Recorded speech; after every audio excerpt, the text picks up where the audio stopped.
Okay, class, good afternoon. Uh, Today we will discuss about Module 19, Introduction to Capital Budgeting. Now, do not be surprised no, if I did it this way because Module 19, Capital Budgeting, is one of the important topics in this subject because whether you like it or not, you will really and definitely encounter this in your future actual board exam. Okay, so it is important also to discuss this in detail because the rest of the modules will be talking about capital budgeting. And later on, I will show you the transition of the topics so that you will not be confused. Okay, so to give you an idea about capital budgeting, I got this context from your module. It says there that managers in all organizations periodically face major decisions that involve cash flows over several years. No? So take note of the word periodically. No? Periodically face major decisions. Okay, and when we say major decisions, these are not the day-to-day decisions, no? Because capital budgeting class is actually a numerical uh, numerical transformation, or it is actually the when you translate your strategic plans into figures, this becomes capital budget, no? So there are times that you will have to decide, no, about uh, major decisions because otherwise your company might not survive, especially the fast pacing uh, changes around, no?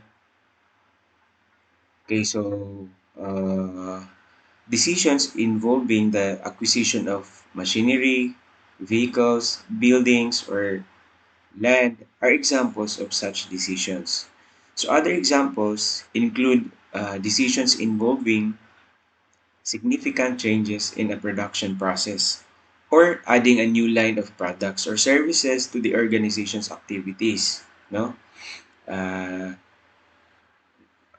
Actually, this is in consonance with the previous statement. No? Like, ngunya, decisions involving acquisition of actually fixed assets. No. For what purpose? Most probably, change of production process. Say, for example, uh, example lang. Before, ang Coca-Cola, ilang gina-produce is kanara yung soda or the Coke. No, but later on, they realized that uy, nindot man ni butangan og flavor ang Coke. So that's the reason why na himo na dayon ang Sprite, Royal, and other flavors, no? So, basin pohon kamo, no, maka-decide mo nga Coke, no, sagulan og melon or Milo. Basin ang gawas din na Chocobam. Anyway, another reason also is adding a new line of product, no? Uh, for example, um, actually, dagan man example lani nga mga businesses, especially katong naidagan klase sa ilang products, no? Like say for example, Nestle. Before si Nestle is known for their milk, and now you will know that uy, si Nestle di ay na-add po sila yung mga other products, no? Dili lang sa dairy products. Okay, so lastly, here it says that decisions involving cash inflows and outflows beyond 1 year are called capital budgeting decisions. No, well, otherwise, if decision involves only involving cash inflows and outflows but less than 1 year, then that is a what we call operating decisions. No, okay. So if it's not a capital, operating. Before during our time, when we say budget, no? Dati ginatawag na operational budget for the short-term transactions or operations. And then for the long term, we have capital budgeting or the strategic budgets. Sa among time before, we also have this medium range. No? Kung natay short term, natay long term, napoy medium range, and ginatawag siya sa una og tactical budgets. No? But lately, pagabot na mo fourth year, it was no longer discussed. No? In fact, here in accounting, we do not deal with tactical budgets. But anyway, for information lang to siya. Okay, so moving on, we discussed a while ago that capital budget actually is about investment decisions. Okay, investment decisions because like I say for example, you are being torn between change of production process or adding a new line. It's like mga inanan, no?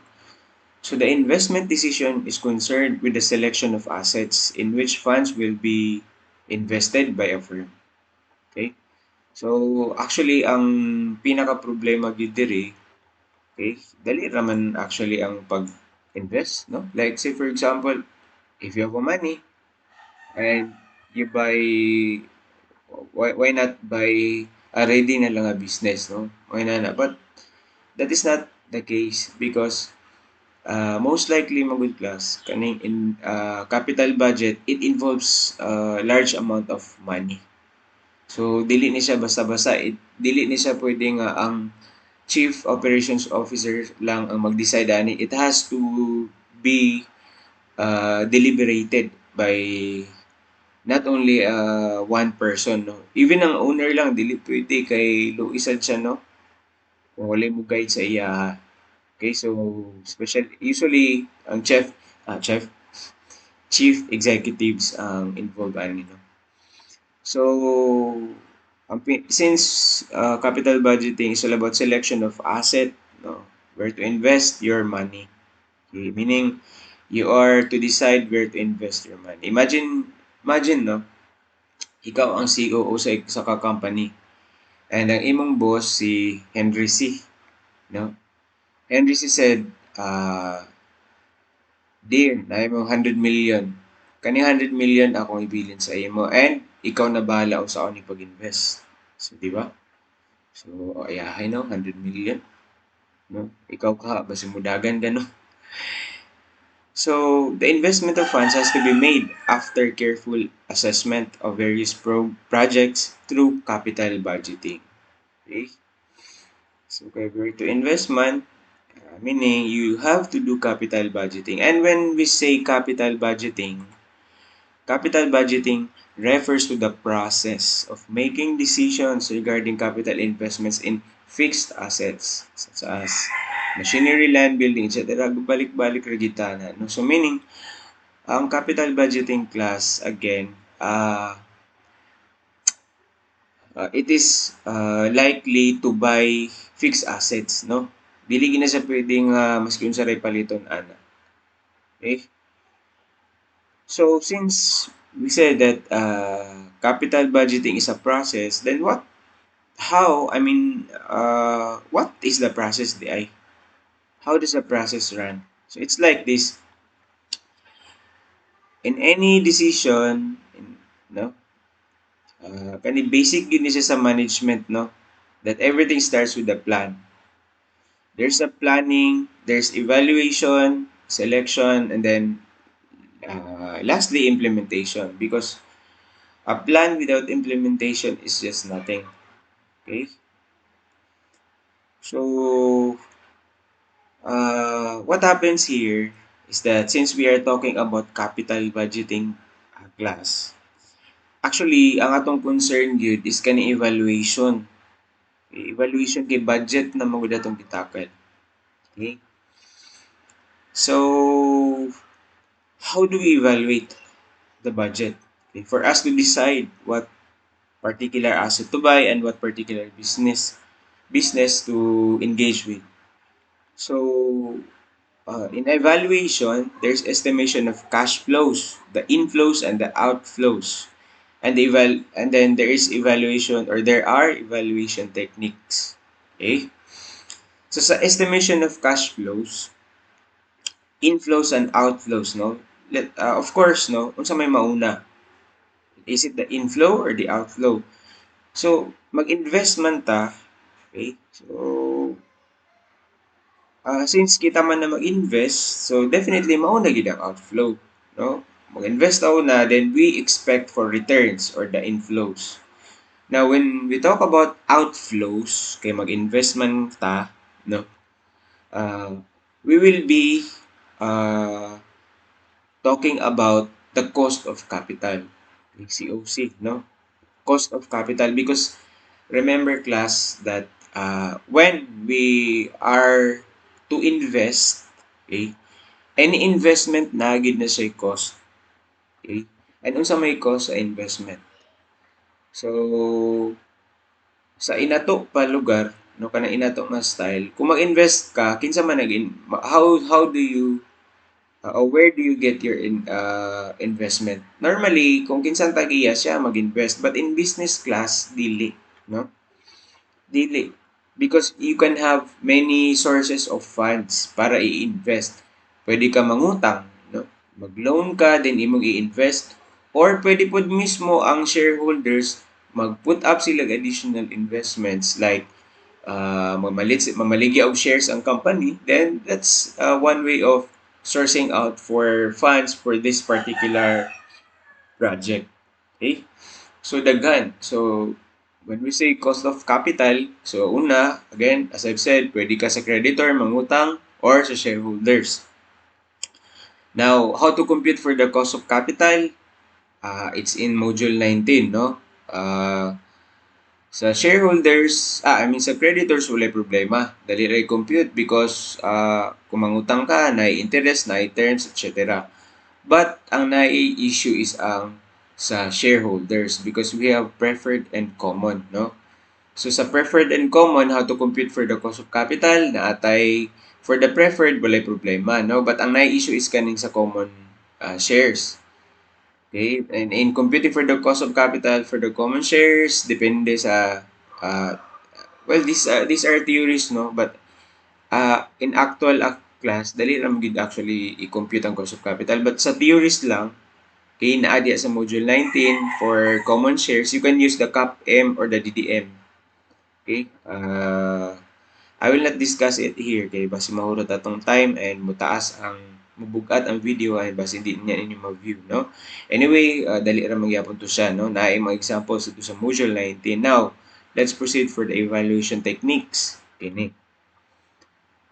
Okay, para di mo mawala-wala, ako na lang siyang gi-graph kay para at least makita ninyo ang entire picture aning capital budgeting, no? So, we said a while ago nga ang capital budget process of capital budgeting magtuyok ra kita din sa evaluation. This is the most crucial step of the process. Okay, so we will deal with evaluation techniques because anong kailangan man og techniques? Because remember nga daghan ka pwede klase investments nga pwede buhaton. Like say for example katong ganina mag unsay mong buhaton, change ba kag production process or adding a new line of business, magdepende pod kung unsa imong paliton, machinery ba, land, building, and etc. No? So, laylay nga laylay nga plano, laylay po ng techniques nga mag-apply. And sa under evaluation techniques natay non-discounting o discounted. So sa non-discounting natay payback period and accounting rate of return. Kani sila actually very basic, no, wala problema ani. Okay, kay nga naman, dili magud siya unlike the discounted, kani magud discounted, ang problema ani is you have to consider the time value of money. And kana pa lang time value of money, I think as of now murag nanay nigtaas na ang kilay kay basig minus ang ilang foundation. No, but anyway, since online magud ni siya na mas lami gid to mag-discuss unta ni kung face to face, but I will not really force you, no, to do the works. kay base nyo niya og di na nun mo ganahan ani nga topic mawala inyong gana. Okay? So anyway, again, evaluation techniques natin non-discounting o discounted. Kaning sa non-discounting, I think nasa module 22 or sa 23. Or nana dara. In short, kaning nga mga topics na ni sila sa succeeding modules. Okay? So to as a wrap up, no? Okay, so mo to sila. Capital budgeting, it involves about decisions, and when we say decision, a decision about selection of assets, where to invest, and then capital budgeting is a process, and what are the procedures? You plan, evaluate, you select, implement.